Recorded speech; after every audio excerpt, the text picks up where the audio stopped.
Wednesdays will never be the same again. Yeah. Y'all know what it is. Sometimes you gotta push through all your obstacles, know what I mean?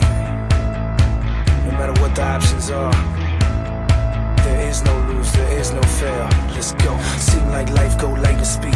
Slow it on down, baby, just to breathe. It's cold outside, adjust your sleeve. Got here late, like just to leave. Wings on my shirt, now I cannot fly. Asked her I love her, but I cannot lie. Open up the door like, can I ride? Heart made of stone, I cannot cry. Hand on the glass, I can feel the rain. You don't wanna fight, not feel your pain. But I gotta go hard, gotta go far. That don't mean that we gotta fall apart. I'ma stand tall for all of us. Cause fate on the phone and he calling us. We came from the ground and we crawling up. You can feel it in your fist when you balling up. If the sky turns black, it don't matter. We know the sun is coming up. Feel so strong, it won't shatter. We were born to run. Sky turn black, it won't matter. Feel so strong, won't shatter. We were born to run.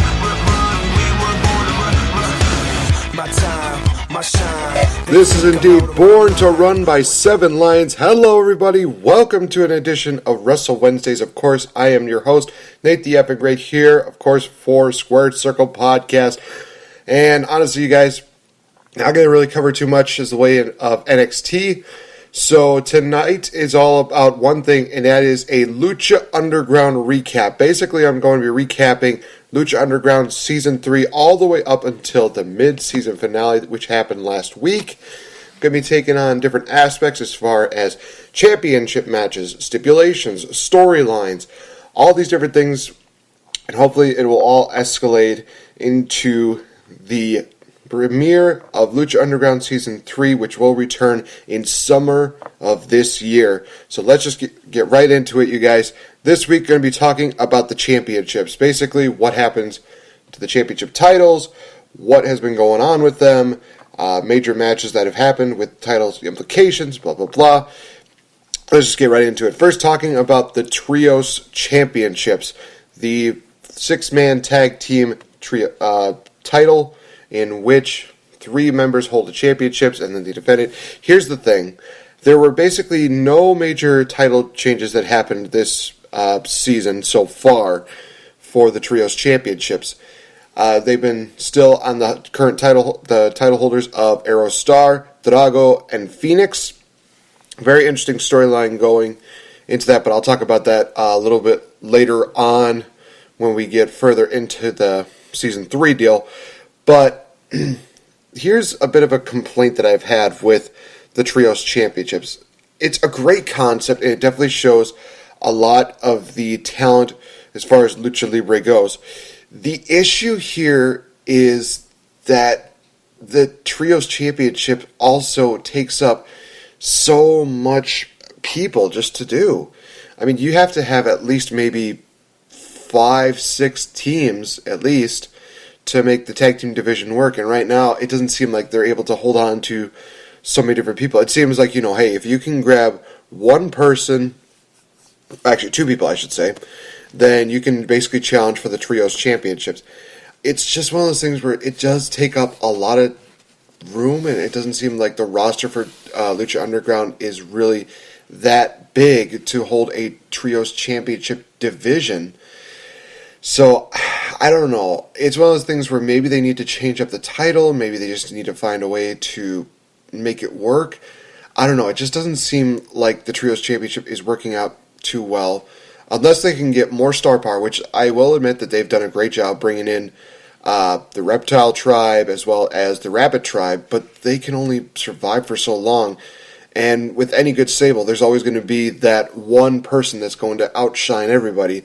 And then they'll decide, oh, well, now we can just, have them go on a singles run. And then the other two are just basically going to fade off into the distance, really. That's kind of how it is in wrestling, and that's just how it's going to be for quite a while. I mean, with Lucha Underground, they've done a great job of still making everybody have like a main stage, either storyline or a good matchup. But in the end, that's just how it's going to end up. That's just the really brutality of wrestling, is that the popular people are always the ones that really get over the most. And unless you're getting a really good, decent crowd reaction, you're probably not going to survive that well in wrestling. So I'm hoping to see the improvements with the Trios Championships. I'm hoping that they get more stars on the roster, but we're just going to have to kind of wait and see how well that goes. All right, so then we go on to the Gift to the Gods Championship, which had two title holders this season, in which we saw it kick off with Sexy Star. She was defending basically everybody in the Worldwide Underground. She was trying her best to take them down and had some pretty good matches against Jack Evans, PJ Black, and Taya, but then would eventually lose it to Johnny Mundo, who would eventually cash it in the week after Aztec Warfare, I should say. And really, the thing about this is that I love the Gift of the Gods Championship. I think that it is basically like a regular, everyday Money in the Bank. I love the concept behind it. I love the way that people earn it. I love the way that they just have all of these great competitors competing for this chance to be champion. I just love every single thing about it. It's just amazing.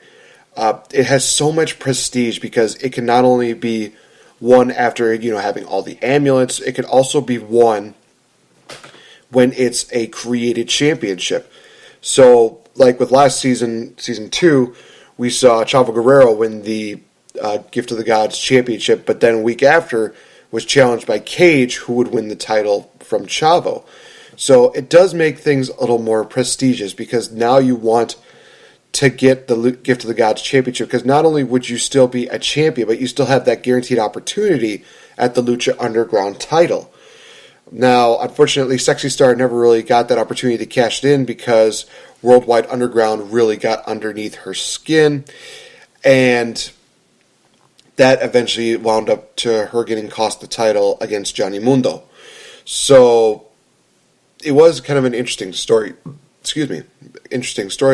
there, but it was one of those things where I thought that maybe they could have gone a little further, maybe actually have Sexy Star cash in against Matanza, but it is what it is. I'm not going to complain about it that much. So, all right, now we go on to the Lucha Underground Championship, in which they had quite a start of the season, really, because it all kicked off with the Dario's Dial of Doom. For a lot of you that don't know what that basically was, the Dario's Dial of Doom was basically this giant wheel that had every single Lucha Underground competitor's name on it. He would spin it, and if it landed on it, your name, you would be challenging Matanza for the Lucha Underground Championship. Matanza had championship matches like every other week, I believe. So he was being challenged by Son of Havoc, Killshot, the Mac, so many different people, and it was just flat out amazing. And and it really did up the game when it come to the Lucha Underground Championship, because not only do you have to beat a beast, you actually get an opportunity here. So it definitely worked out very well.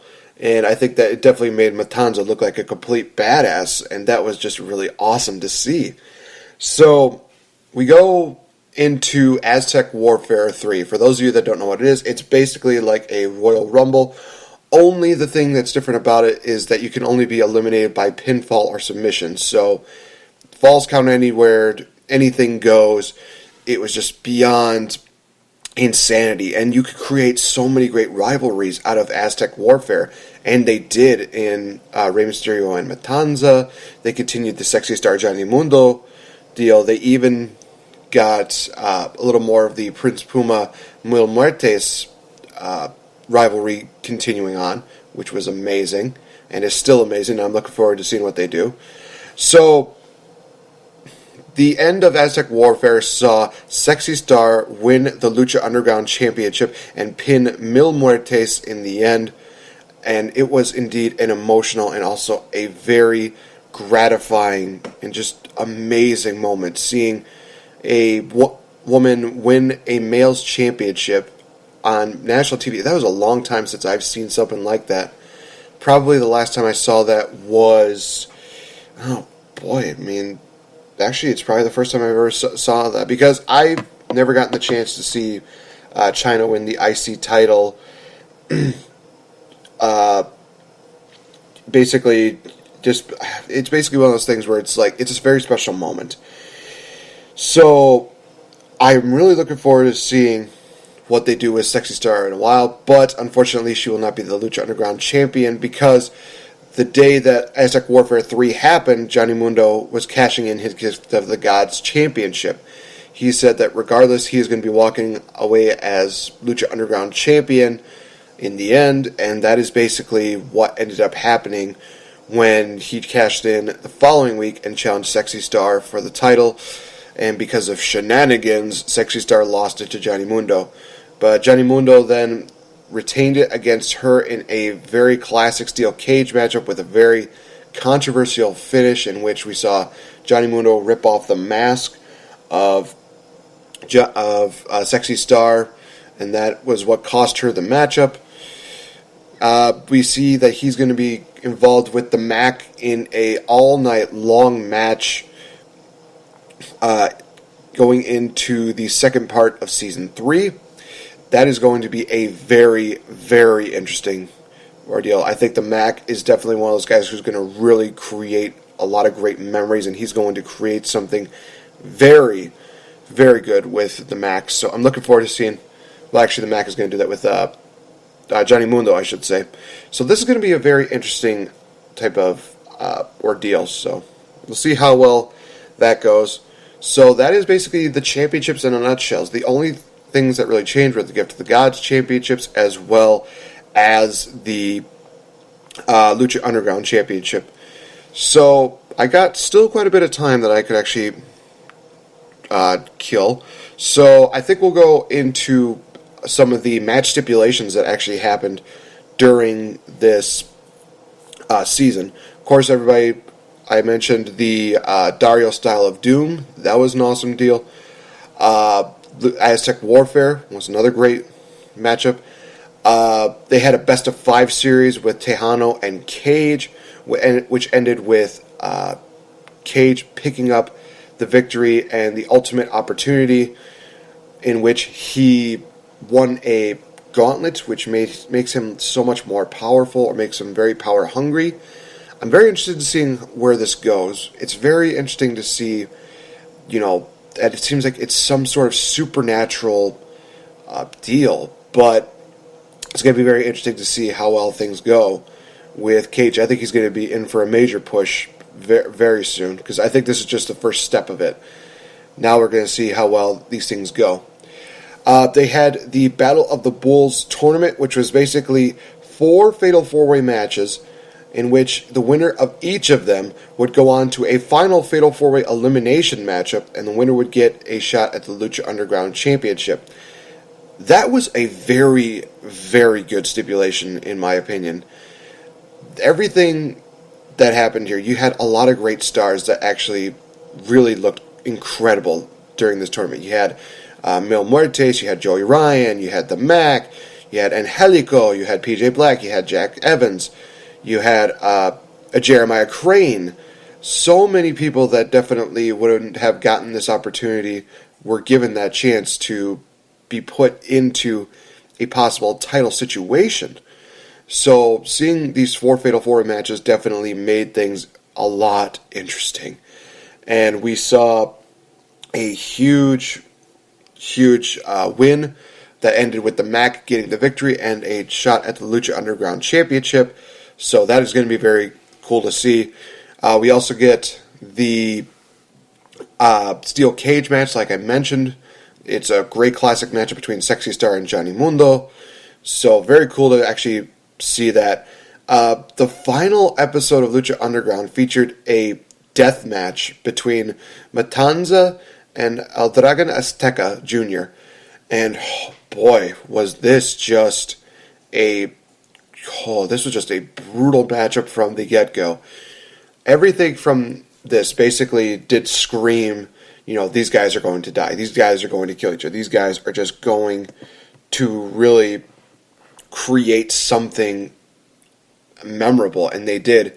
It ended with Matanza basically just throwing El Dragon Azteca through a bunch of the bleachers, and it was just flat out brutal. The spot looked beautiful.